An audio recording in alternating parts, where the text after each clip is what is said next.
Shalom, selamat pagi jemaat yang dikasihi Tuhan Yesus Kristus. Saudara, tema ibadah kita pada pagi hari ini adalah kemenangan yang mengalahkan dunia. Di tengah arena pertandingan, seorang harus tahu terlebih dahulu kekuatan musuh yang dihadapi dan kekuatan untuk menghadapi musuh. Demikian pula kita sebagai anak-anak Allah yang setiap saat hidup di kancah pertandingan dunia.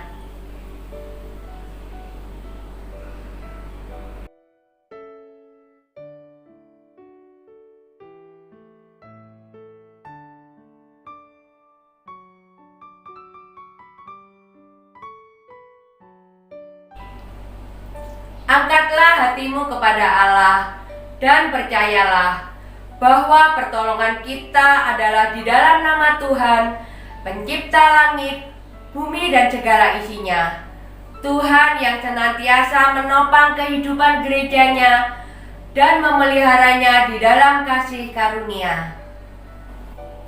Saudara, kita bersyukur karena ada yang mengontrol pertandingan ini, yakni Allah yang berdaulat mengizinkan setiap tantangan yang kita hadapi. Bersama itu pula Allah memberikan kekuatannya sehingga kita pasti menang. Kemenangan ini pasti karena Allah sendiri yang berperang melawan kuasa dunia. Setiap anak Allah diberi kuasa untuk menang. Inilah iman kita kepada Yesus Kristus, anaknya. Mari kita memujikan pujian Suci, suci, suci.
Berpalinglah kepadaku dan kasihanilah aku, seperti kau kasih orang yang mencintaimu.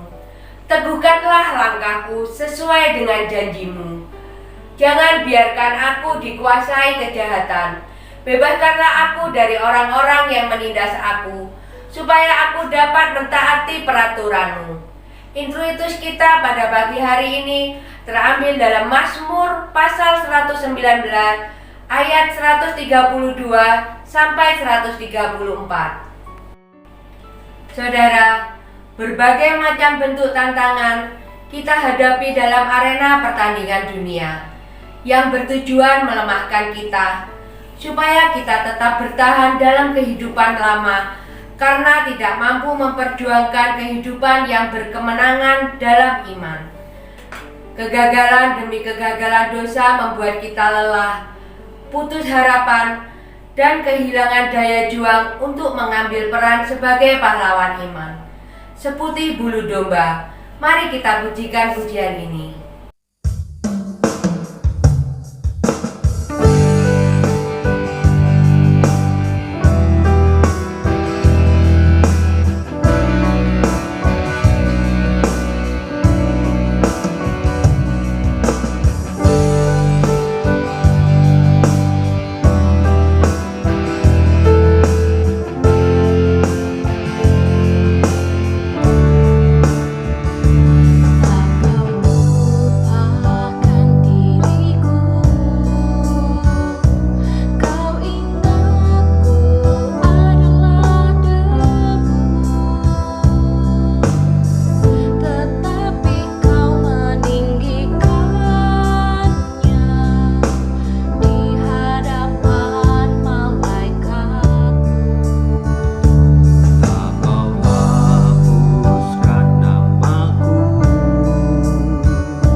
Saudaraku yang dikasihi di dalam nama Tuhan, mari bersama-sama kita akan mengaku segala dosa dan pelanggaran kita. Kita berdoa. Bapa yang di surga, syukur untuk panggilan Tuhan di dalam ibadah kami pada pagi hari ini. Engkaulah yang memanggil kami, Engkaulah yang memperkenankan kami untuk datang menyembah kepadamu. Tetapi kami sadar Tuhan, siapakah kami di hadapan Tuhan. Seringkali kami mengaku diri kami sebagai seorang Kristen, tetapi apa yang kami pikirkan, katakan, dan lakukan bertentangan dengan Kristus. Seringkali kami mengaku percaya kepada Kristus, tetapi apapun yang kami lakukan jauh daripada Kristus. Oleh karena itu Bapa, kami mohon ampun daripada Tuhan. Ampunilah hati kami yang seringkali lemah, yang seringkali jatuh ke dalam dosa. Ampunilah kami supaya kami bangkit kembali dari segala kegagalan dan keterpurukan. Celikanlah mata rohani kami Tuhan, supaya kami memiliki kepekaan terhadap iman dan firman, sehingga ketika kami tahu hidup kami makin menyimpang dari kebenaran, ketika Tuhan mengingatkan melalui firman, kami dapat kembali ke dalam firman yang hidup itu.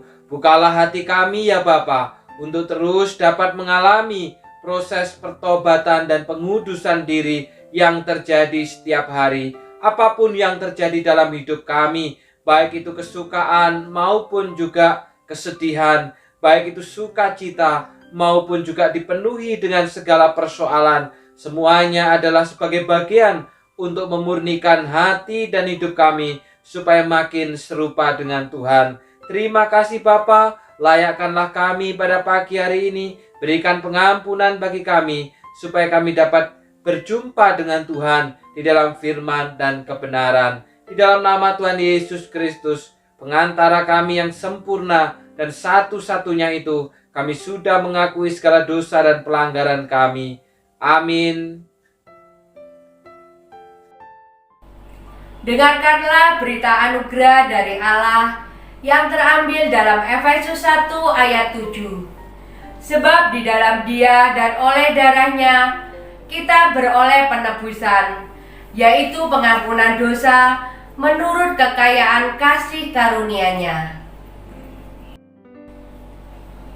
Di dalam damai dengan semua orang, biarlah setiap kita dituntun kembali oleh firman Allah, seperti dalam 1 Yohanes 5 ayat 4 yang berbunyi,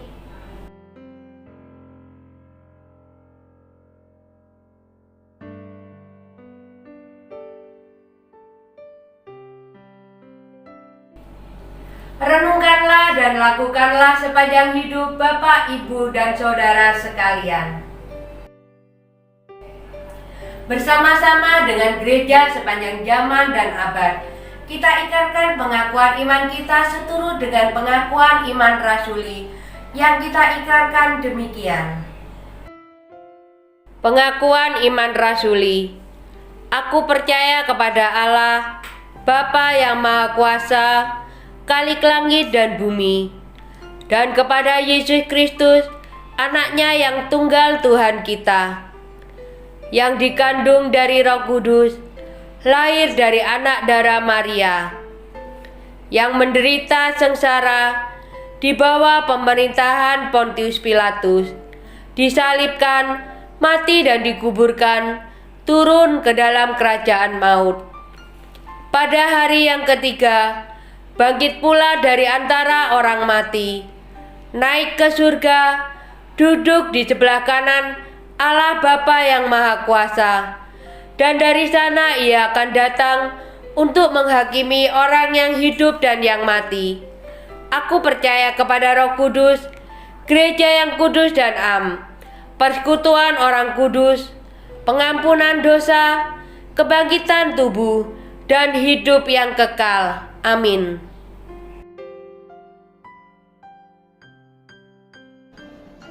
Saudara, arus dunia semakin deras menentang iman kekristenan, bukan saja dari kalangan non-Kristen, tetapi justru dari kalangan sendiri. Banyak karyawan Kristen yang memanipulasi waktu, uang, dan jabatan. Banyak pedagang Kristen yang tidak jujur. Banyak suami Kristen yang tidak setia kepada keluarganya. Terbuka pada kenyataan ini, kita menyadari betapa lebih beratnya perjuangan anak-anak Allah menentang budaya yang berkompromi dengan dosa. Mari kita menyiapkan hati kita sebelum kita mendengarkan firman Tuhan. Firman Tuhan pada hari ini dilayani oleh Evangelis Yafet. Sebelumnya mari kita pujikan Aku Mengasihi Engkau Yesus.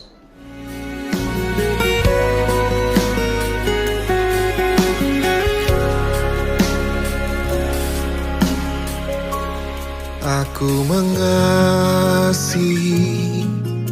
Engkau Yesus dengan segenap hatiku. Aku mengasihi Engkau Yesus dengan segenap jiwaku. Ku renungkan firman-Mu siang dan malam, ku pegang perintah-Mu dan ku lakukan. Engkau tahu ya Tuhan, tujuan hidupku hanyalah untuk menyenangkan hati-Mu.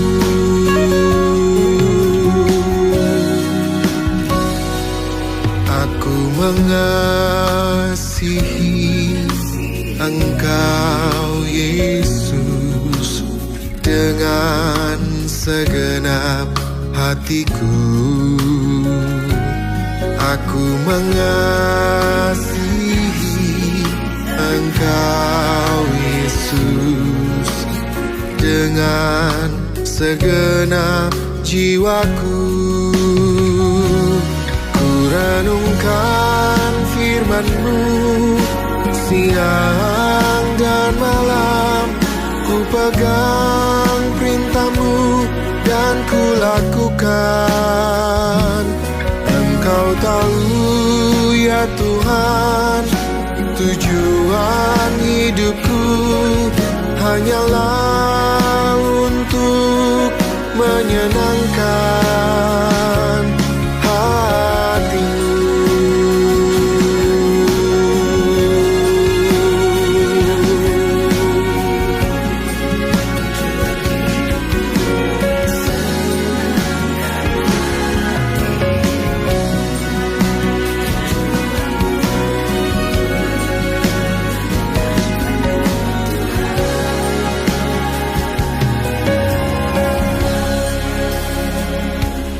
Aku mengasihi Engkau Yesus dengan segenap hatiku. Aku mengasihi Engkau Yesus dengan segenap jiwaku. Renungkan firman-Mu siang dan malam, ku pegang perintah-Mu dan ku lakukan. Engkau tahu ya Tuhan, tujuan hidupku hanyalah untuk menyenangkan hati-Mu. Ku renungkan firman-Mu siang dan malam, ku pegang perintah-Mu dan ku lakukan. Engkau tahu ya Tuhan, tujuan hidupku hanyalah untuk menyenangkan hati-Mu, menyenangkan hati-Mu.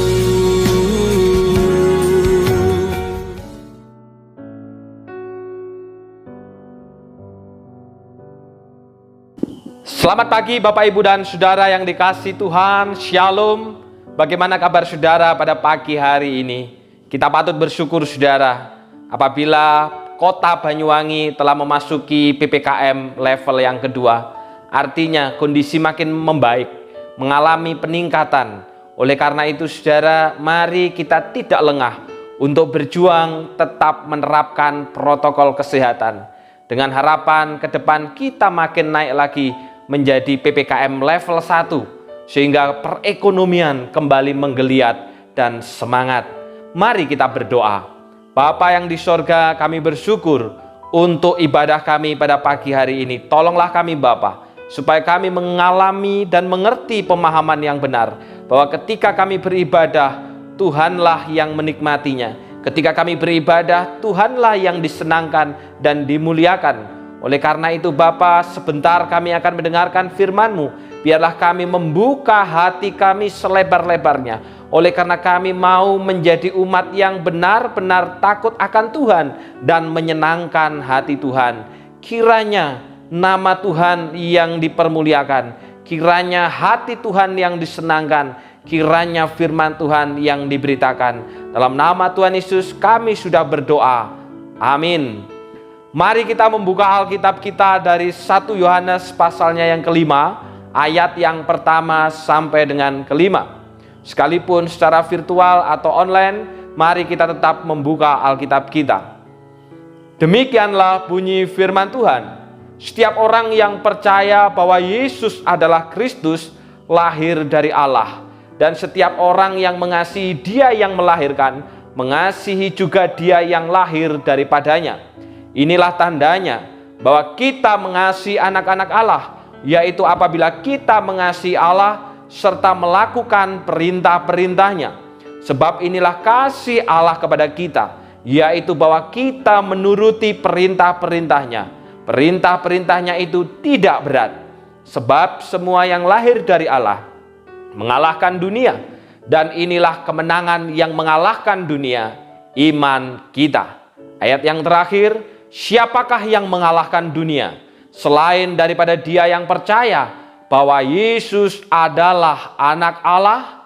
Berbahagialah Bapak Ibu Saudara yang membaca, merenungkan, dan berjuang untuk melakukan firman Tuhan dalam hidup kita.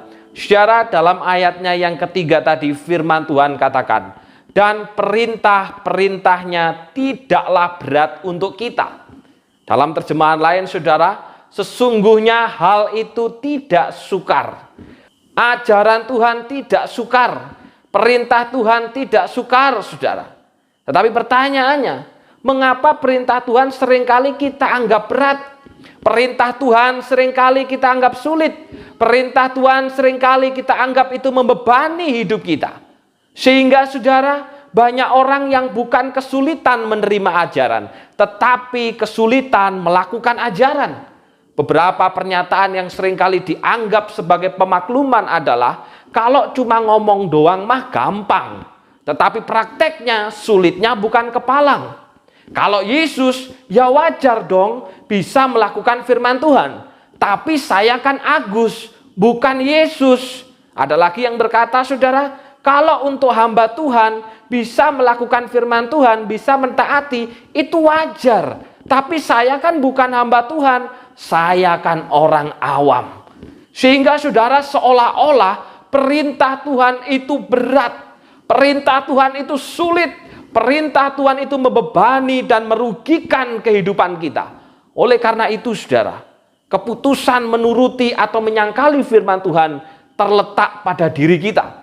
Apakah itu menguntungkan atau merugikan?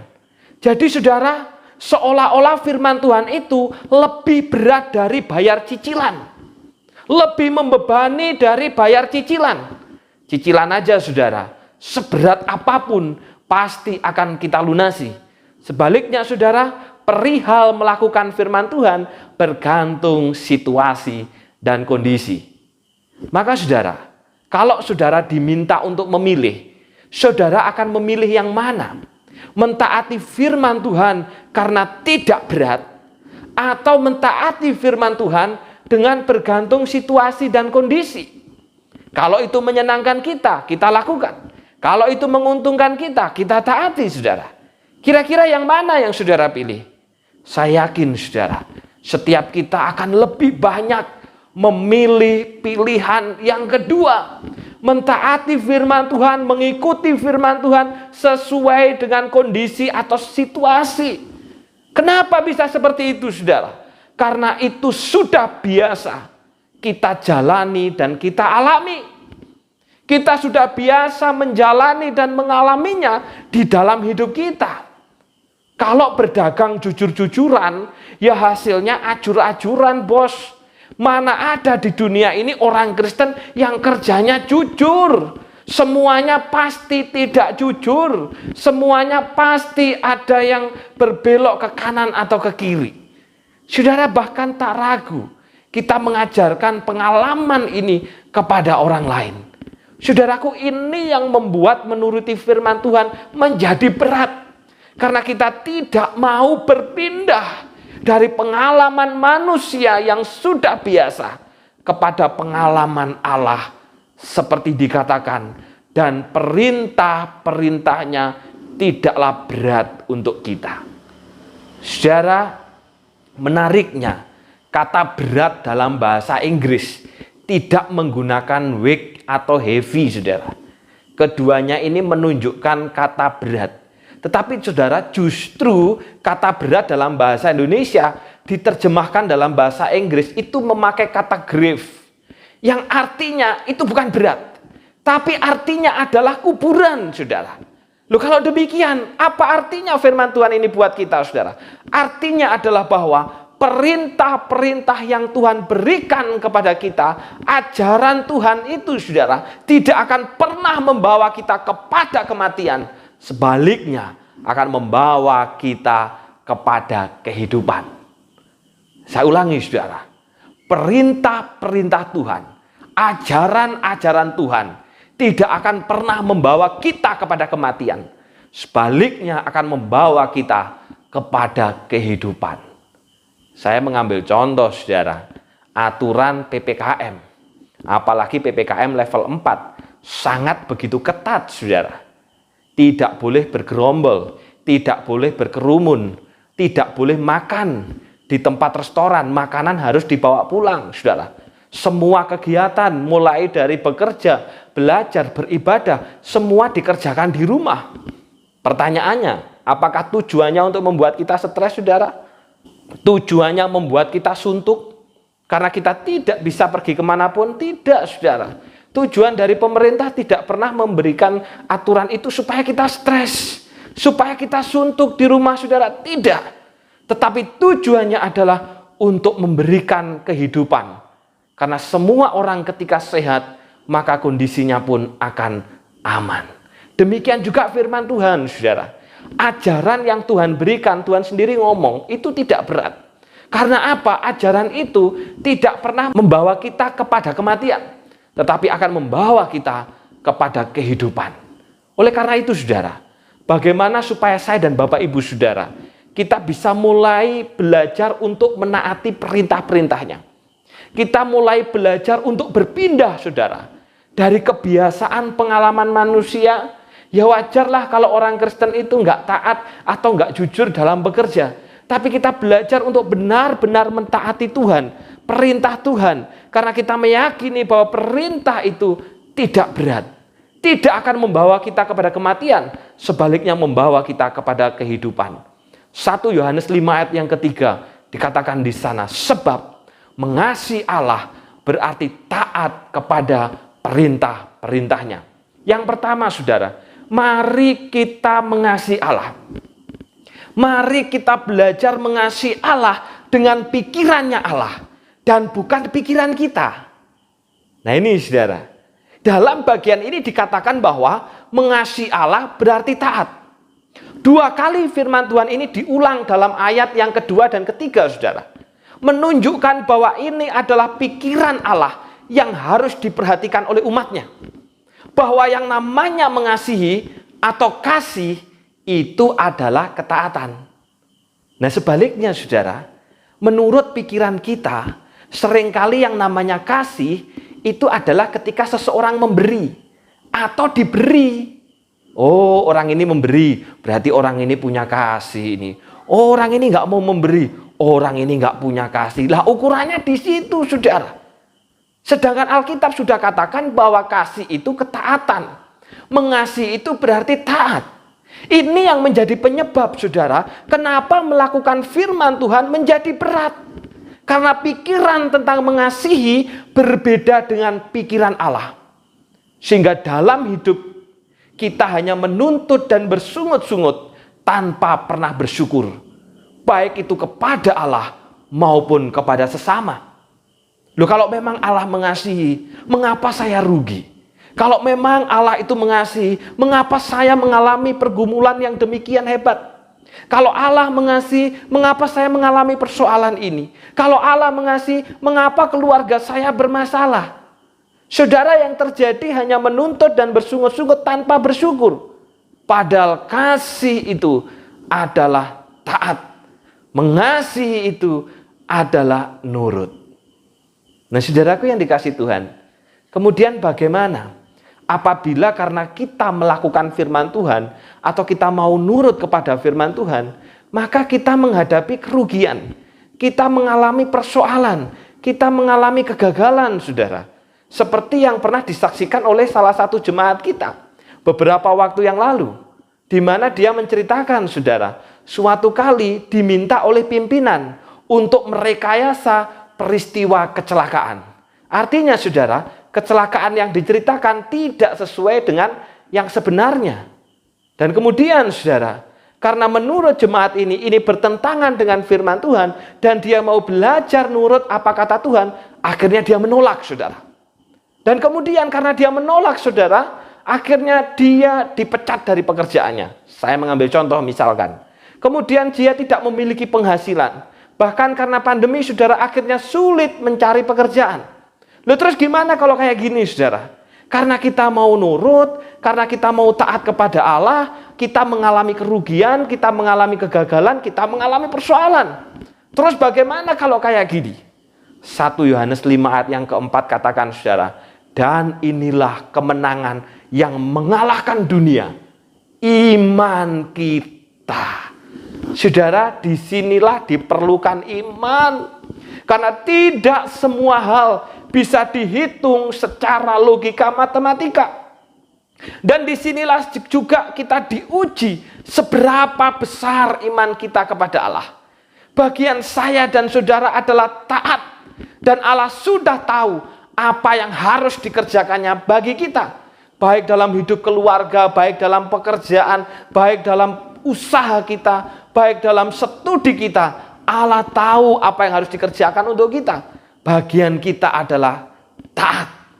Ketaatan oleh karena mengasihi Allah dan bukan supaya diberkati Allah. Saudara, kasih dan cinta ini yang akan membuat perintah Allah itu bukan menjadi perkara yang memberatkan, namun justru menyenangkan. Karena bukti kita mengasihi Allah adalah ketika kita mentaati perintah-perintahnya. Saudaraku, adakah di antara orang tua yang bangga dan bahagia apabila memiliki anak yang gampang banget ngomong sayang? Wo ini, I love you. Aku cinta padamu, Ma. Aku sayang kepadamu, Pa. Namun, tidak pernah mau nurut dengan perkataan kita. Tidak pernah mau mendengarkan nasihat kita. Saudara, adakah di antara kita yang bangga, saudara? Saya yakin tidak ada, saudara ya. Saya yakin tidak ada di antara kita. Wah, aku bangga. Aku itu kalau punya anak, melawan sama orang tua, bangganya minta ampun. Saya yakin tidak ada, saudara. Dan saya percaya, setiap kita akan bahagia dan bangga apabila memiliki anak yang mau nurut dengan apa yang kita katakan, yang mau mendengarkan nasihat kita, dan itulah bukti mereka mencintai kita. Demikian juga, saudara, orang yang mencintai Allah, kata Alkitab, pasti taat. Dan cinta itu yang akan membuat perintah Allah bukan perintah yang memberatkan, tetapi perintah yang menyenangkan. Saudaraku yang dikasihi dalam nama Tuhan, dalam satu kisah Alkitab dari Kejadian 29 ayat yang ke-20, Di sana firman Tuhan katakan, saudara, jadi bekerjalah Yakub 7 tahun lamanya untuk mendapatkan Rahel itu. Tetapi yang 7 tahun itu dianggapnya seperti beberapa hari saja, karena cintanya kepada Rahel. Saudara, dalam cerita ini, saudara, sebenarnya bukan hanya 7 tahun untuk mendapatkan Rahel, tetapi 14 tahun, saudara. Dan 14 tahun itu dianggap beberapa hari saja. Karena apa? Cinta. Saudara, cinta itu yang akan membuat perintah yang nampaknya berat jadi ringan. Demikian juga, saudara, ketika kita sudah mengasihi dan mencintai Allah, kita pasti akan dapat melakukan perintah-perintahnya, karena perintahnya itu sangat menyenangkan. Saudara tentunya masih ingat ya, pada saat kita dulu berpacaran gitu kan dengan istri kita atau suami kita, saudara. Walaupun suruh jemput, walaupun suruh mengantar sesuatu, walaupun juga saudara kita diminta untuk membelikan apalah, dan itu mungkin waktunya hujan atau sedang cuacanya itu panas, kita akan bela-belain, saudara. Kenapa? Karena cinta. Cinta itu yang mendorong, saudara, kita melakukan segala sesuatu sehingga menyenangkan. Demikian juga dengan Allah, saudara. Saudaraku yang dikasih Tuhan, seorang ayah atau ibu yang memiliki anak lebih dari satu loh, saudara ya, pasti ada kemungkinan memiliki hubungan atau relasi yang paling dekat dengan salah satu anak. Pasti, saudara. Sekalipun kita berkata, kalau gua mah enggak, dengan semua anak cintanya, sayangnya sama. Gak pernah tuh gua beda-bedain anak. Mulai dari anak nomor 1 sampai anak 5, sayangnya sama. Tapi saudara, dalam faktanya pasti ada perhatian, ada kasih sayang, ada cinta yang lebih dengan salah satu anak. Mengapa, saudara? Karena ada relasi, ada hubungan, ada komunikasi. Memang jauh, tapi komunikasinya intens sehingga menjadi lebih dekat sekalipun dengan yang hidup bersama-sama. Nah, saudara, hubungan atau komunikasi ini yang melahirkan kedekatan batin. Saudaraku, demikian juga dalam hubungan dengan Allah, saudara. Kita akan bisa mengasihi Allah dan menuruti perintahnya apabila kita memiliki hubungan, memiliki relasi dan komunikasi dengan Allah. Selama kita tidak punya hubungan, kita tidak punya persekutuan, kita tidak punya komunikasi dengan Allah, niscaya kita tidak akan pernah dapat mengasihi Dia dan mentaati perintahnya. Saudara, Allah itu berbicara kepada kita lewat apa sih, saudara? Lewat firman. Sementara, saudara, kita berbicara kepada Allah melalui apa? Melalui doa. Bukan melalui keluhan, tapi lewat doa, saudara. Di antara kedua itu, mana yang paling banyak kita lakukan? Mendengar firman atau berdoa, saudara? Saudara, seringkali yang lebih banyak itu berdoa. Kalau untuk doa, saudara, kita bisa berjam-jam. Bahkan mungkin bisa berhari-hari, saudara ya. Tapi kalau untuk dengar firman, saudara, baru dengar 5 menit aja kita sudah ngantuknya luar biasa. Baru dengar firman 5 menit. Nah, saudaraku yang dikasih di dalam nama Tuhan, padahal seharusnya, saudara, siapa yang paling banyak berbicara kepada kita di dalam komunikasi itu? Seharusnya yang paling banyak adalah Allah melalui firman-Nya. Allah yang seharusnya banyak omong, tetapi dalam kenyataannya, saudara, kitalah yang sering kali banyak omong tanpa mau mendengarkan Allah. Bahkan sebaliknya, Allah disuruh diam. Terlebih ketika kita memiliki banyak persoalan dalam hidup, saudara, kita lebih banyak meminta, berdoa, memohon tanpa mau mendengarkan suaranya. Bahkan kita meminta Allah untuk diam. Sehingga tidak heran, saudara, akhirnya Allah diam terhadap persoalan yang kita hadapi karena kita tidak mau mendengar suaranya melalui firman. Karena itu, saudara, mari kita perbaiki kasih kita kepada Allah. Kasih itu taat, dan biarkan Allah lebih banyak berbicara kepada kita melalui firman-Nya. Karena bagian kita adalah taat, Allah akan mengerjakan bagiannya sesuai dengan rencananya. Itu yang pertama, saudara.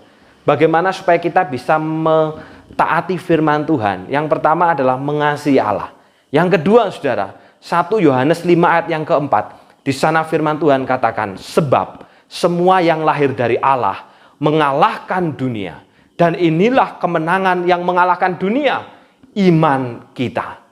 Saudara, yang kedua adalah bagaimana supaya kita bisa mentaati Allah, melakukan firman-Nya dalam hidup kita. Yang kedua adalah mari kita ikut berperang untuk mengalahkan dunia. Loh, bukankah dunia sudah dikalahkan oleh Tuhan di atas kayu salib, saudara? Benar, saudara. Kristus sudah menang dan mengalahkan segala kuasa dunia. Tetapi kemenangan itu, saudara, bukan membuat kita untuk jadi penonton. Sama seperti pada saat menonton final badminton olimpiade antara Grecia Apriani melawan Chen Jia dari Tiongkok. Bukan seperti itu, saudara. Sehingga ketika menonton, saudara, wah, kita bergembira. Bahkan ketika menang, saudara, kita melompat, kita ikut menangis. Ketika lagu Indonesia Raya dinyanyikan, kita ikut meneteskan air mata. Loh, bukan begitu kemenangannya, saudara. Kenapa, saudara? Karena kemenangan Kristus ini adalah jaminan bahwa selama kita di dunia, sehingga, saudara, kita berada dalam arena peperangan rohani, kita pasti menang. Dalam bahasa teologi, saudara, kita disebut sebagai gereja militan. Gereja yang terus-menerus berperang melawan dosa. Karena itulah, saudara, kata mengalahkan dunia dalam ayat ini diulangi 2 kali dalam bentuk yang berbeda. Kata mengalahkan dunia yang pertama, saudara, bentuknya adalah present. Artinya, peperangan rohani untuk mengalahkan dunia terus berlanjut sampai hari ini, saudara. Kita semua bukan penonton di dalam peperangan rohani, melainkan kita semua berada di dalam arena peperangan. Sementara, saudara, mengalahkan dunia yang kedua bentuknya adalah past tense. Bentuknya adalah lampau. Artinya bahwa mengalahkan dunia sudah dimenangkan oleh Tuhan Yesus di atas kayu salib. Dan itu terjadi 1 kali untuk selama-lamanya. Serta, saudara, setiap kita yang percaya kepada Kristus, kita terhisap dalam kemenangan ini. Kalau demikian, saudara, apa artinya ayat ini buat kita? Artinya adalah bahwa peperangan mengalahkan dunia merupakan peperangan rohani yang terus-menerus kita lakukan selama kita hidup di dunia. Saya ulang, saudara. Peperangan rohani mengalahkan dunia ini adalah peperangan yang terus-menerus kita lakukan selama kita masih hidup di dunia. Dan kita pasti akan menang. Bukan kemungkinan menang. Karena Kristus sudah menang melawan dunia dan segala keinginannya. Sehingga, saudara, peperangan kita ini bukan untuk memperoleh kemenangan. Karena kita sudah menang. Tetapi untuk membuktikan bahwa kita adalah orang-orang yang hidup di dalam ketaatan. Saudara, kalau demikian persoalannya, mengapa banyak orang Kristen yang sulit untuk taat kepada firman Tuhan itu? Kenapa, saudara? Itu terjadi karena dia menempatkan diri bukan sebagai orang yang ikut di dalam arena peperangan rohani. Sebaliknya, dia menempatkan diri sebagai penonton di luar dari arena peperangan rohani. Ini persoalannya, saudara. Dia tidak mau ikut perang. Dia menempatkan diri sebagai penonton di luar arena peperangan, saudara. Saya mengambil contoh, saudara. Nah, ini adalah foto-foto yang biasa memang saya bersama dengan Pendeta Hartines, bersama dengan keluarganya Ican, kita itu saling mengingatkan pada saat ibadah hari Minggu, saudara, untuk mengingatkan kesiapannya masing-masing. Nah, kalau kita perhatikan, saudara, siapa yang menonton ibadah tersebut? Kita perhatikan, saudara, ya. Siapa yang nonton? Bisa jadi kita berpikir, oh, yang nonton itu Pendeta Hartines. Yang nonton itu penginjil Yafet sedang nonton. Yang nonton itu adalah Ican bersama dengan keluarganya. Kita bisa jadi berpikir begitu, saudara. Padahal, saudara, yang menonton ibadah kita itu adalah Allah. Bukan kita, saudara. Yang menikmati ibadah kita itu Allah. Sehingga sekalipun ibadah hari ini online, saudara, dan bentuknya seperti menonton, tapi kalau kita menyadari bahwa Allah yang menikmati ibadah kita, maka kita tidak akan membiarkan diri sekedar menonton. Namun kita akan terlibat dalam peribadahan itu. Baik pada saat menyanyi, pada saat membaca ayat, pada saat berdoa, dan pada saat yang lainnya. Karena apa, saudara? Kita berperang. Kita sedang berperang dengan godaan-godaan di sekitar kita yang akhirnya membuat ibadah itu jadi salah. Saudaraku yang dikasih di dalam nama Tuhan, banyak godaan-godaan di sekitar kita yang harus kita perangi, saudara, supaya kita menang di dalam masa ibadah online ini. Saya mengambil contoh, saudara. Oh iya, ibadah online tidak nyaman. Ibadah online tidak mendapatkan feel-nya atau rasanya. Bahkan seperti nonton film, nonton YouTube. Maka pertanyaannya, saudara, ibadah itu yang nonton siapa? Ibadah itu siapa yang harus disenangkan? Atau juga ada yang berkata, saudara, toh nggak ibadah juga nggak ada yang tahu. Karena kan dari mana kita bisa tahu ada yang ibadah atau tidak? Nama-namanya kan nggak tahu. Hanya tahu dari viewernya aja. Yang penting buka sekali kemudian tutup, beres dah. Kan enggak tahu, enggak ada yang lihat. Di rumah. Atau bisa jadi, saudara, godaan itu adalah ngantuk dan tidak siap. Sehingga ketika ibadah masih pakai baju tidur. Bahkan ibadah sambil tidur-tiduran, saudara. Atau juga, saudara, kita merasa lapar. Sehingga, saudara, ibadah sambil makan. Atau kita melakukan kesibukan, saudara. Sehingga di dalam ibadah kita mengerjakan tugas sambil main game. Atau kalau tidak, kita buka nanti sore di dalam jam yang berbeda. Saudara yang dikasih Tuhan, godaannya memang banyak. Tetapi kita akan berperang untuk menang terhadap segala godaan itu. Sehingga sekalipun bentuk ibadahnya di rumah, sikap hati kita akan tetap sama seperti ketika beribadah di gereja. Karena Allah yang menonton ibadah kita. Allah yang menjadi penonton dalam ibadah, bukan kita. Allah yang menikmati ibadah, bukan kita. Allah yang harus disenangkan dalam ibadah, bukan kita. Sehingga, saudara, segala sesuatu yang kita kerjakan dalam ibadah itu untuk Allah, bukan untuk diri kita. Bagaimana dengan saya dan Bapak Ibu saudara? Di tengah-tengah situasi yang sulit dan menggoda kita untuk tidak mentaati firman Tuhan, masihkah kita terus bersemangat berperang untuk mengalahkan dunia, mengalahkan keinginannya, mengalahkan godaannya? Atau sebaliknya, saudara, kita menempatkan diri di luar arena peperangan sehingga kita mengalami kekalahan? Memang, saudara, sesungguhnya musuh yang paling besar bukan iblis maupun dunia, karena keduanya sudah dikalahkan oleh Tuhan. Namun, saudara, musuh yang paling besar adalah diri kita sendiri. Lebih mudah menundukkan orang lain untuk mengikuti kemauan kita daripada menundukkan diri untuk menuruti kemauan Tuhan. Saudaraku, perintah yang Tuhan berikan itu tidak berat, saudara.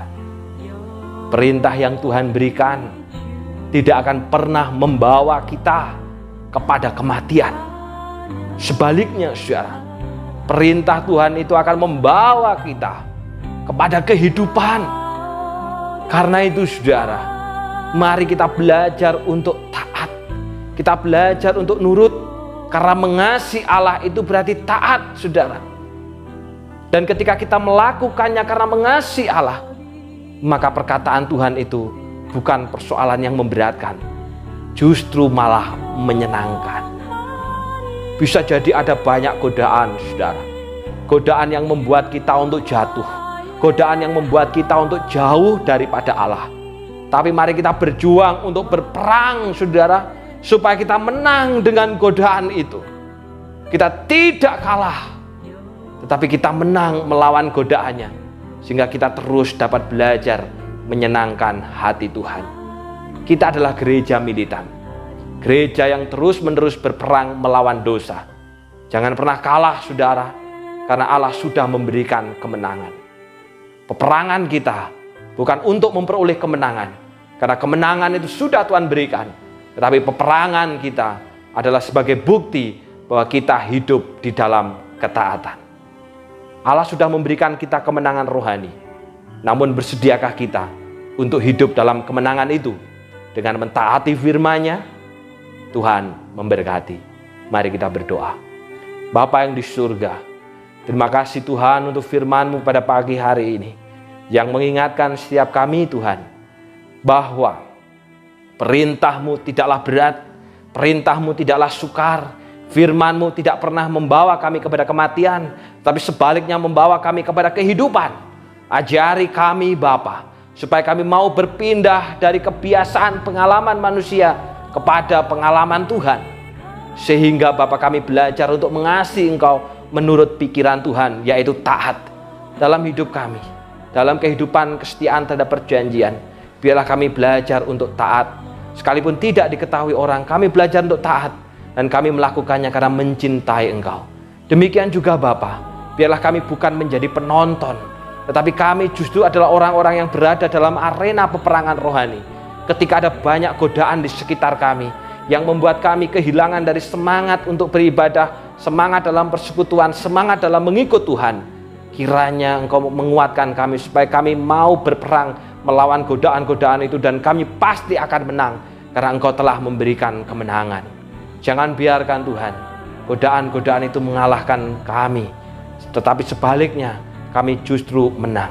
Mampukan kami semua Bapa untuk menjadi umat yang terus menyenangkan hati Tuhan. Dalam nama Tuhan Yesus kami sudah berdoa. Amin. Tuhan Yesus memberkati. Saudara, sungguh ini bukan pilihan, tetapi konsekuensi anak-anak Allah yang memang rindu mempertahankan imannya, dan jaminan kepastian kemenangan sudah disediakan bagi yang mau setia melakukan perintah-perintahnya. Jangan mundur dan menyerah, kalah sebelum perjuangan ini selesai. Kehidupan kekal menanti di sana, hidup selamanya bersama Dia yang mengasihi kita. Mari kita pujikan pujian taat dan percaya sambil kita membawa persembahan.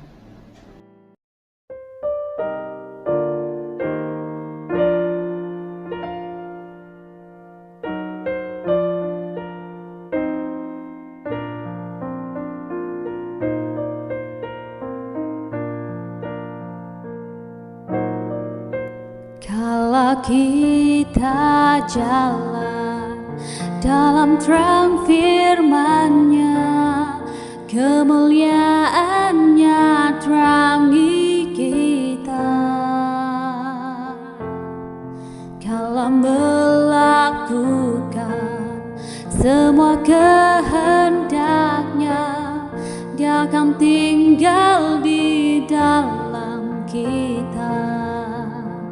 Percayalah, taat pada Yesus agar hidup bahagia, taat dan percaya.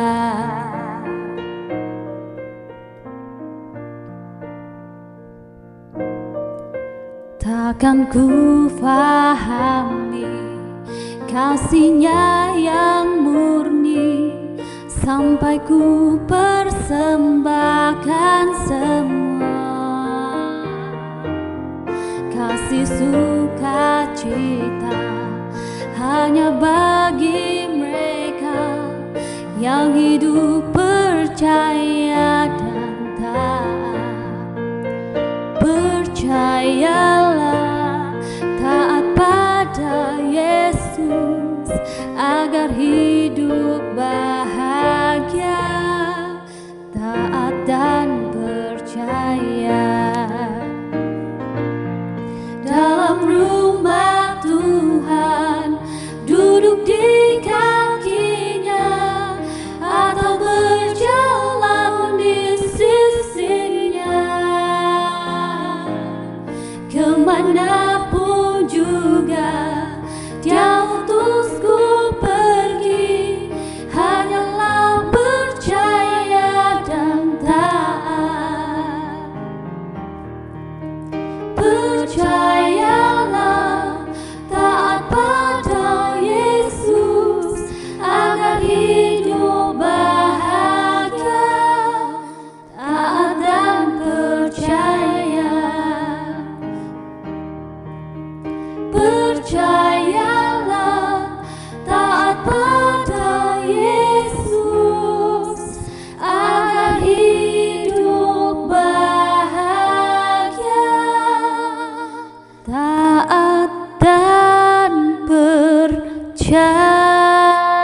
Bapa dalam surga, kami bersyukur jikalau pada pagi hari ini kami boleh datang di hadapan-Mu untuk memenuhi panggilan-Mu. Tuhan, kami juga membawa persembahan kami. Kiranya Engkau yang menguduskan persembahan ini agar berkenan kepadamu. Berikan hikmat kepada majelis yang mengelolanya, supaya dapat dipakai untuk kemuliaan-Mu. Kami juga berdoa untuk jemaat yang saat ini mengalami lemah tubuh. Kiranya Engkau yang memberi kekuatan dan penghiburan, sehingga imannya boleh tetap kuat di hadapan Tuhan. Berdoa juga untuk setiap kami jemaat-Mu Tuhan. Kiranya kami tetap mempunyai kerinduan, semangat, serta tetap setia untuk belajar akan firman-Mu, bersekutu dan beribadah, walaupun kami lakukan di rumah kami masing-masing. Tuhan, kami juga berdoa untuk jemaat yang terdampak COVID-19, baik itu secara ekonomi dan kesehatan.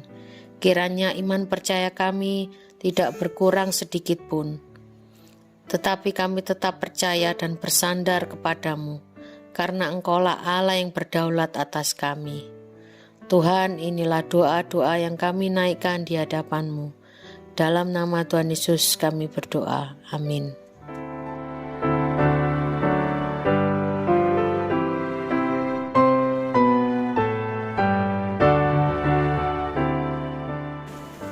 Selamat pagi Bapak, Ibu, dan Saudara yang dikasihi Tuhan. Shalom.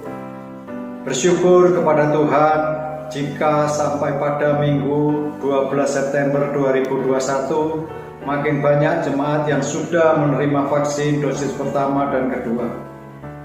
Demikian juga banyak anak-anak kita usia 12-17 tahun yang sudah menerima vaksin dosis pertama. Kiranya herd immunity atau kekebalan kelompok segera tercipta dan kita semua dapat beribadah secara tatap muka.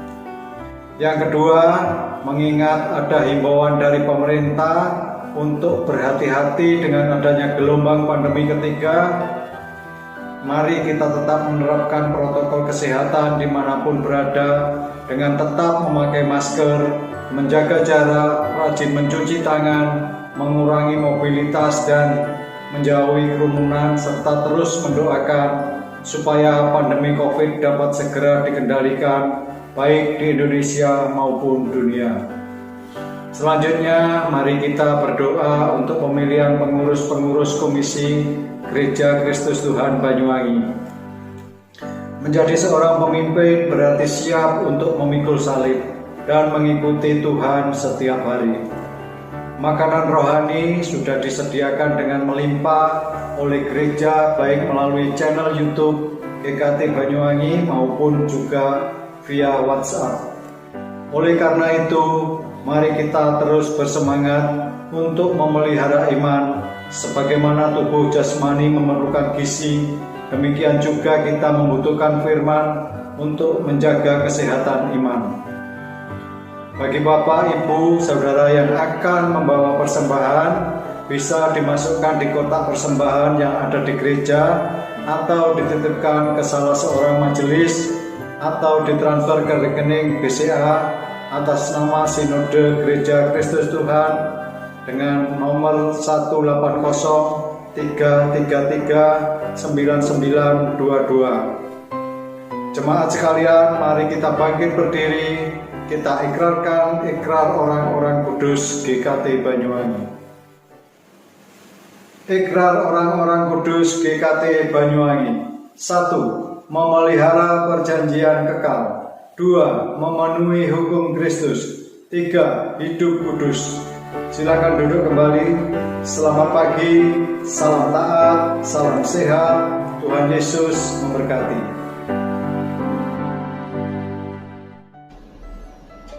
Arahkanlah hatimu kepada Tuhan dan pulanglah serta hiduplah dalam ketaatan, kekudusan, dan kesetiaan terhadap perjanjian.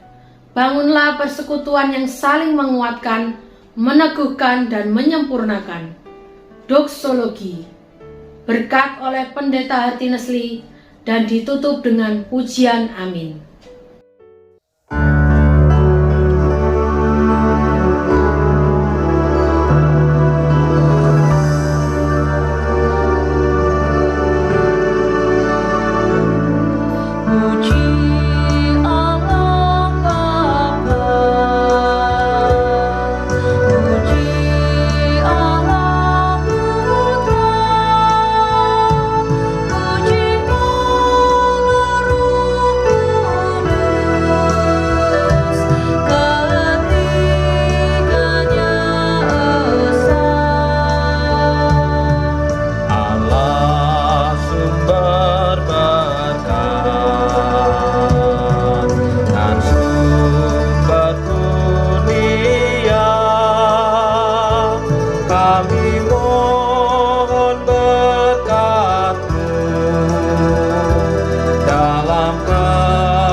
berkat Tuhan. Kiranya Tuhan mengaruniakan bagi saudara damai sejahtera dari sorga, melindungi senantiasa agar saudara dapat taat kepada Tuhan dan anaknya Yesus Kristus. Kiranya Allah Bapa, Allah Anak, dan Allah Roh Kudus, Allah Tritunggal itu senantiasa menyertai saudara-saudara sekalian sampai selama-lamanya. Amin.